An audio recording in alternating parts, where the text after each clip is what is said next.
നമ്മൾ തമ്മിൽ ഇത്രയും പെട്ടെന്ന് ലവ് ആവുമെന്ന് ഞാൻ വിചാരിച്ചില്ല. സത്യം പറഞ്ഞ അമ്മാമനെ കണ്ടത് മുതല് എനിക്കൊരു മുത്തശ്ശിന് ഓർമ്മ വരിക. എവിടെ തലയിൽ പേരിന് പോലും ഒരു ഇരില്ല.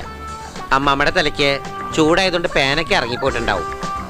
ഈശ്വരാ, ദേ കിടക്കണ മത്തങ്ങ പോലൊരു സാധനം. ചുടിച്ചോര കുടിച്ചിട്ട് മയങ്ങ ഇവിടെ പാടാ. പേൻ കാണണമെങ്കിൽ എൻ്റെ അമ്മയുടെ തലയില് മുടിയൊന്ന് മാറ്റിയ മതി. പേനിന്റെ ചാകരയാ ചാകര. ആ ചാകര ഞങ്ങളുടെ കടലിലുണ്ടായിരുന്നെങ്കിൽ എനിക്ക് എൻ്റെ മാലുവിനെ വിട്ട് പോരണ്ടായിരുന്നു. നിന്റെ മാലുവിനെ നിനക്ക് അത്രക്ക് ഇഷ്ടായിരുന്നു? ഇഷ്ടായിരുന്നു, ഒരുപാട് ഇഷ്ടായിരുന്നു.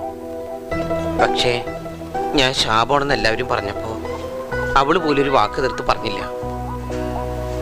ഞാൻ കടലിലേക്ക് പോയപ്പോ കാത്തിരിക്കാന്നൊരു വാക്ക് പോലും എന്നോട് പറഞ്ഞില്ല. എല്ലാവരും വെറുത്ത കൂട്ടത്തില് അവളും എന്നെ വെറുത്തു. അതാ എനിക്ക് സങ്കടമായത്. ആദത്തി